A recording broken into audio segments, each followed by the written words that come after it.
Baik pemirsa, kita lanjutkan segmen ketiga ini dalam program Langkah Pakar bersama Ibu Dr. Fitratus Sholihah SHMH, dosen Fakultas Hukum Universitas Ahmad Dahlan Yogyakarta. Dalam topik kita kali ini tentang Omnibus Law atau RUU Cipta Kerja. Tadi kita sampai pada ini ya Bu ya, ada kontradiksi gitu ya antara pemerintah ingin membuka lapangan kerja sebanyak-banyaknya bagi tenaga kerja Indonesia, sementara dalam RUU ini ada kemungkinan besar justru membuka arus masuk yang luar biasa bagi tenaga kerja asing masuk ke Indonesia, itu mengancam, itu Ibu ya, mengancam kesempatan kerja bagi tenaga kerja Indonesia sendiri. Ya, silakan. Jadi begini, dalam pandangan saya, apapun alasannya ya, jadi keberpihakan negara itu harus jelas. Gitu. Intinya harus ada keberpihakan harus, gitu ya? Harus, karena keberadaan undang-undang ketenagakerjaan sejatinya kan dalam rangka pelaksanaan kewajiban negara di dalam memberikan perlindungan kepada warga negaranya, ya kan? Artinya RUU ini terindikasi kurang berpihak pada warga negara Indonesia, begitukah? Iya, kalau melihat dari perubahan pasal yang kita sampaikan tadi seperti itu gitu ya, kita khawatir akan terjadi seperti itu. Karena kontrolnya bagaimana pengawasannya? Sangat luas gitu Ibu ya. Betul. Jadi negara jangan pergi gitu. Negara harus hadir meskipun katakanlah ada pasal 59 ini. Ya, pasal 59 ini terkait dengan perjanjian kerja waktu tertentu. Nah, ini juga dihapus. Ya kan? Selama ini dari tahun 2003 itu keberadaan Undang-Undang Ketenagakerjaan, memang pelaksanaan pasal ini tidak efektif, belum efektif gitu ya. Dah, itu bukan berarti tidak bagus gitu. Kenapa tidak efektif? Memang ada kelemahan. Kelemahannya adalah pasal ini tidak memuat sanksi bagi perusahaan yang tidak menjalankan perintah. Nah, kan yang disebut hukum itu apakah dia berbentuk perintah maupun dia berbentuk larangan harus memuat sanksi. Ada konsekuensinya yang jelas. Betul. Gitu ya. Ya Pak, sedangkan yang ada sanksinya saja banyak dilanggar, apalagi tak ada sanksi ya. Yang ini yang apa Bu yang banyak dilanggar? Yang pasal 59. Ya. Jadi dengan hanya mengandalkan iktikat baik pelaku, pihak yang melakukan hubungan kerja, tentu satu-satunya yang diandalkan kan kesadaran hukum ya. Ya kita sama-sama tahu bahwa budaya hukum masyarakat kita belum sepenuhnya bagus gitu kan. Nah, ada ketentuan di situ ya terkait penghapusan jenis-jenis pekerjaan yang bisa di PKWT-kan. PKWT itu untuk istilah awam itu terkait status itu pekerja kontrak Pak. Itu kan dibatasi ya. Jadi terasa betul kehadiran negara. Nah, yang RUU ini kan dihapus. Kalau dulu seseorang bisa berstatus sebagai pekerja kontrak itu kan ada batasannya. Batas maksimalnya 2 tahun, gitu kemudian ya. bisa diperpanjang lagi 1 tahun dengan setelah masa itu tetap tenggang 30 hari. Mau tidak mau kalau perusahaan mau pakai dia harus diangkat menjadi karyawan tetap kan seperti itu. Itu kan memberi kepastian bagi masa depan si pekerja. Ada rasa tenang di situ. Betul. Ya Bu ya, kepastian hukum. Di RUU Cipta Kerja ini batas waktu untuk PKWT ini diserahkan kepada kesepakatan para pihak. Nah, kesepakatan ada beberapa pihak yang mengatakan itu sah-sah saja karena kan syarat sahnya perjanjian menurut Kitab Undang-Undang Hukum Perdata kan salah satunya sepakat para pihak. Baik, tetapi khusus untuk hubungan kerja menurut saya negara tidak boleh pergi. Dia harus hadir di situ untuk memberikan perlindungan kepada pekerja. Ya, kalau dikaji kan posisi pekerja secara sosiologis tidak pernah equal dengan pemberi kerja kan seperti itu.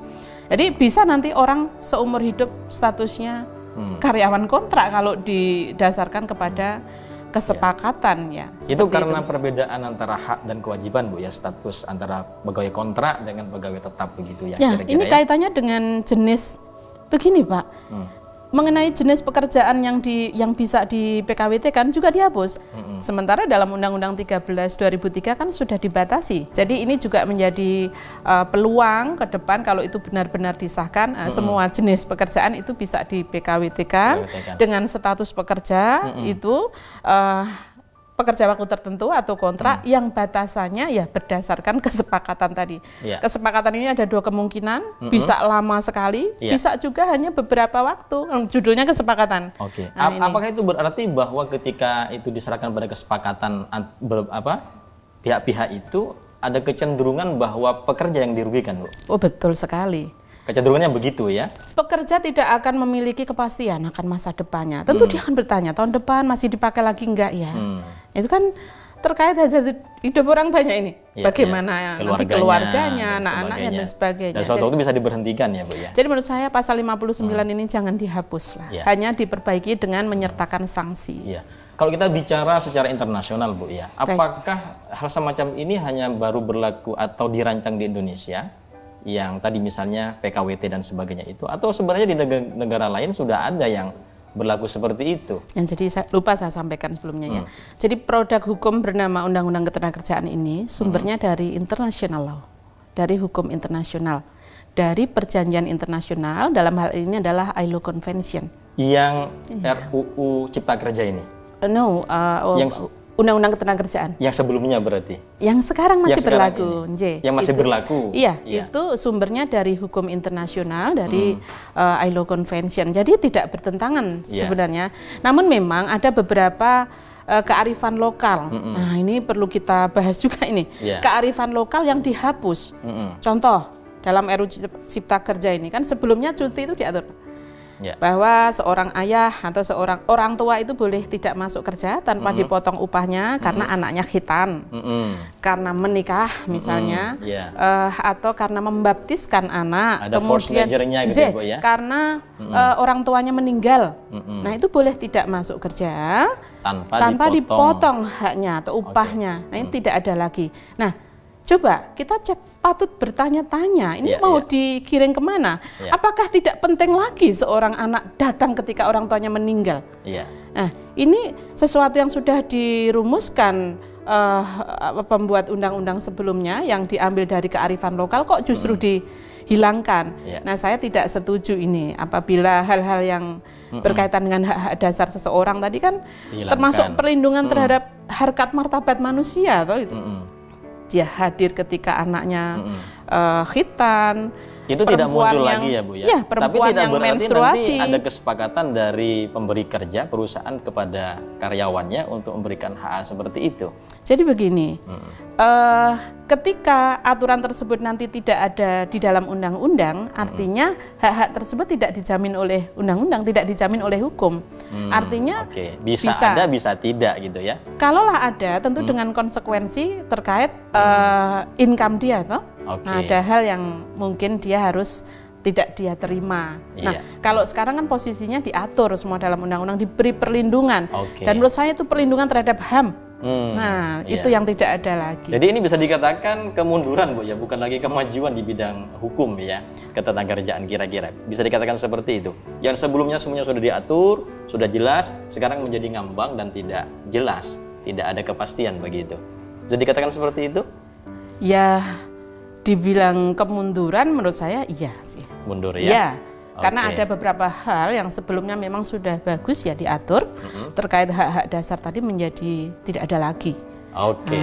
Baik Bu Fitri, tidak terasa kita sudah 3 segmen di dalam program ini Langkah Pakar, dan masih banyak yang harus bisa didiskusikan sebenarnya. Ini kita baru dari perspektif pekerja, belum kita memandang dari sisi si pemberi kerja gitu ya. Mestinya ada 2 sisi yang harus dibahas. Cuman kita mudah-mudahan bisa kita bahas pada episode-episode berikutnya. Terima kasih Bu Fitri sudah hadir bersama kita dalam program Langkah Pakar yang dipersembahkan oleh Universitas Ahmad Dahlan. Sampai ketemu di episode berikutnya. Assalamualaikum warahmatullahi wabarakatuh. Waalaikumsalam warahmatullahi wabarakatuh.